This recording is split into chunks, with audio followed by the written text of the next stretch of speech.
Join with Medha Language Theatre for spoken English and personality classes. For more details, contact us. Chandrababu Naidu గారు అసలు నేను మిమ్మల్ని తిడదామని అనుకోవట్లేదు, కానీ ఇప్పుడు మీరు ఇచ్చిన స్టేట్మెంట్ నా బ్లడ్ బాయిల్ అయిపోతుంది. దేవుడు మిమ్మల్ని క్షమించడు. స్టీల్ ప్లాంట్ విషయంలో మీరు కాంప్రమైజ్ అయిపోయి 1,00,000 కోట్లు తీసుకున్నారా, 50,000 కోట్లు తీసుకున్నారా, ఎంతకి కాంప్రమైజ్ అయ్యారని అడుగుతున్నా. ఇప్పుడు మీరు అంటుంది ఏంటి? సెంటిమెంట్ అని అనకండి, మనకెవరు సపోర్ట్ చేయరు అంటే అర్థం ఏంటి? ఎత్తుకెళ్ళిపోవడమేనా మోదీ గవర్నమెంట్? అదానీలకి అంబానీలకి అమ్మేయడమేనా? 8,00,000 కోట్ల విలువైన స్టీల్ ప్లాంట్ని మీ 3 పార్టీలు అమ్మిస్తే ఏప్రిల్ 25ని ఏపీ హైకోర్టుకి వెళ్ళి జడ్జి శేషయ్య గారు ముందు ఆర్గ్యూ చేసి స్టేటస్ కో తీసుకొచ్చాను అమ్మకుంటా. ఇప్పుడు సీక్రెట్గా అమ్మడానికి మీరు గ్రీన్ సిగ్నల్ ఇచ్చినట్టేనా?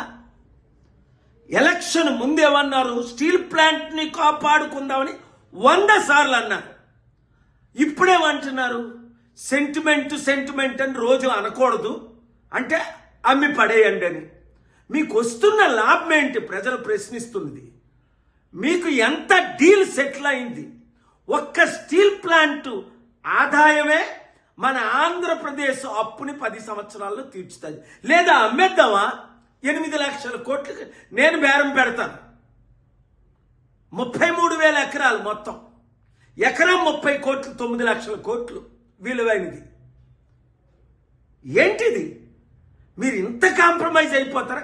ఈ వయసులో మీ డబ్బుడు అమ్ముడుపోయారా, లేదా జైల్లో పెడతారని అమ్ముడుపోయారా, లేదా మీ కొడుకు మంచి భవిష్యత్తు ఇద్దామని అమ్ముడుపోయారా, లేదా ఏడి పవన్ కళ్యాణ్ ఏం చేస్తున్నారు? ఎంతకాలం మా విశాఖ ప్రజల్ని మీరు మోసం చేస్తారు? అంటే విశాఖపట్నాన్ని ప్రేమ లేక, మీరు రాయలసీమలో పుట్టి పెరిగినందుక? నాకు ఊహకు అతీతంగా ఉంది. నేను ప్రార్థిస్తాను, మీడియా మిత్రులారా, ప్రతి తెలుగు వాడికి ఈ వీడియో చేరినంత వరకు దీన్ని పబ్లిష్ చేయండి, వైరల్ చేయండి. చాలా సీరియస్ అయిపోయింది. స్టీల్ ప్లాంట్ నా మీద ఒత్తిడి వస్తుంది, స్టే వెకేట్ చేయను. ప్రాణమైనా పెడతా, ఫైట్ చేస్తా.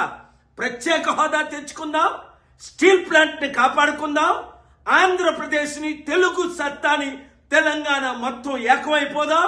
ఈ దొంగ రాజకీయ కుట్ల రాజకీయ కుటుంబ కుల పాలనకి అంతం చేద్దాం. Thank you very much.